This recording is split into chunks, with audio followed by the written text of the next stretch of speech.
Assalamualaikum warahmatullahi wabarakatuh. Perkenalkan, nama saya Anwar Firdausa Sidik. Saya dari kelas TI 4203. NIM saya 12011184032. Di video kali ini saya akan menjelaskan serta memberikan jawaban dari soal UAS Statin nomor 4. Bagaimana proses pengerjaan serta jawabannya? Kalian bisa simak di video berikut ini. Assalamualaikum warahmatullahi wabarakatuh. Di video kali ini saya akan menjelaskan proses pengerjaan soal UAS mata kuliah Statin nomor 4.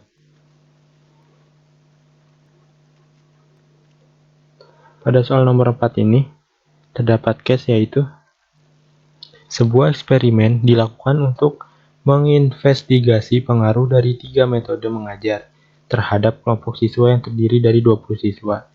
Setiap siswa dipilih secara acak untuk diberikan sebuah metode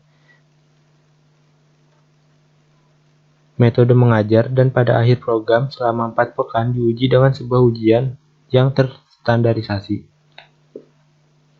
Hasil ujian untuk 20 siswa disajikan pada tabel 4 berikut ini. Pada observasi pertama, untuk metode 1, data yang didapat yaitu 85, observasi kedua metode 1, 90, dan seterusnya dapat dilihat pada tabel.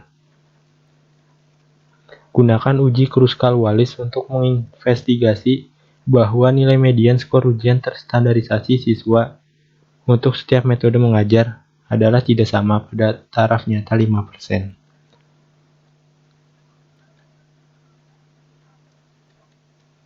Diketahui dari soal, jumlah sampel sebanyak 20 siswa dan taraf nyatanya 0,05. Serta ditanyanya seperti berikut ini.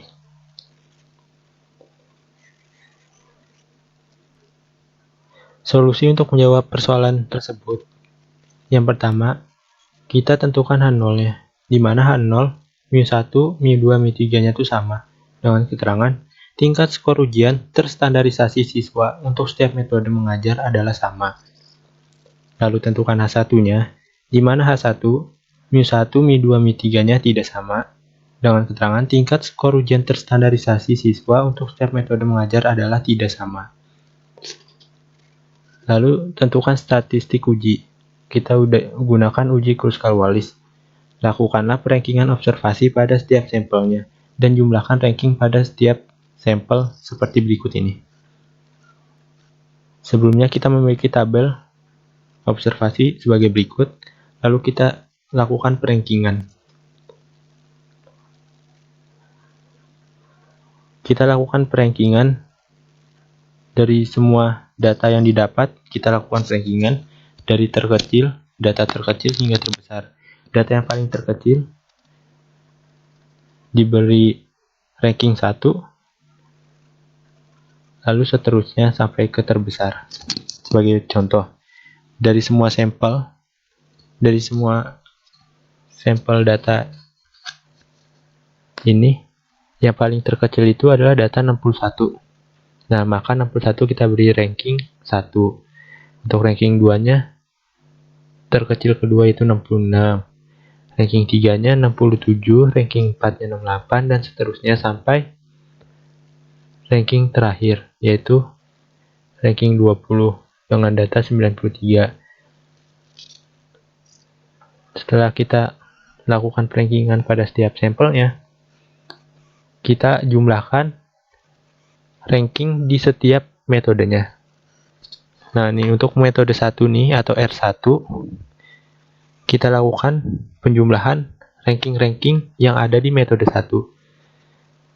Untuk metode 1, jumlah rankingnya atau R1-nya itu 90, di metode 2 40, metode 3 80. 90 itu kita sebut juga R1, R2, R3. R2-nya 40, R3-nya 80. Karena hasil perankingan observasi tidak terdapat dis atau kesamaan, maka statistik uji adalah sebagai berikut. Untuk mencari H hitungnya, 12 dibagi N dikali N tambah 1 dikali RI kuadrat dibagi NI kuadrat, NI dikurang 3 buka kurung N tambah 1. Lalu kita mencari H hitungnya. Untuk cari H hitung, kita gunakan rumus sebelumnya. Terus kita lihat dari tabel perankingan yang sebelumnya, yang udah kita lakukan perankingan sama kita jumlahkan ranking di setiap metodenya.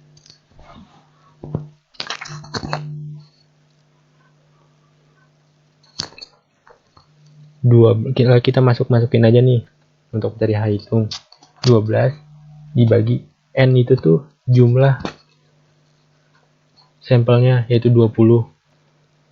Jadi kita masukin 12 dibagi 20 dikali 20 tambah 1 dikali 90 kuadrat dibagi 6 ditambah 40 kuadrat dibagi 8 tambah 80 kuadrat dibagi 6.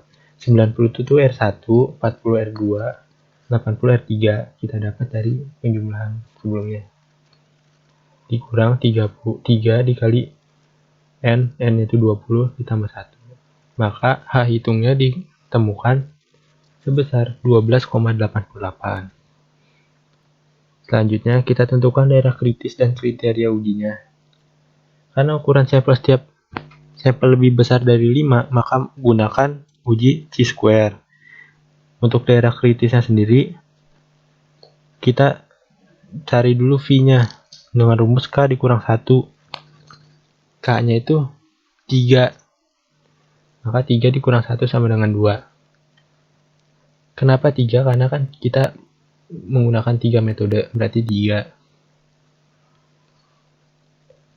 Terus jadi kita dapat memperoleh X tabel ya, yaitu X tabel untuk taraf nyata 0,05 dan V2 ditemukan X tabelnya 5,991. Gimana kita cara mendapat 5,991 ini? Kita baca dari tabel chi-square, karena kita gunakan chi-square kan tadi. Untuk alfa 0,05 dan V-nya tuh 2, maka kita tinggal lihat di sini nih. X tabelnya ditemukan sebesar 5,991. Lalu kita tentukan kriteria ujinya, di mana tolak H0 jika H lebih dari sama dengan 5,991, terima H0 jika sebaliknya. Dan kita dapat menyimpulkan bahwa kita akan menolak H0 karena sebelumnya kan kita mendapatkan H hitungnya itu 12,88. Setelah kita lihat, ternyata 12,88 tuh lebih dari sama dengan 5,991, maka kita tolak H0. Sehingga dengan tingkat kepercayaan 95%, belum cukup bukti untuk menyatakan bahwa tingkat skor ujian terstandarisasi siswa untuk setiap metode mengajar adalah tidak sama. Mungkin sekian penjelasan proses pengerjaan soal nomor 4. Semoga yang menonton paham. Wassalamualaikum warahmatullahi wabarakatuh.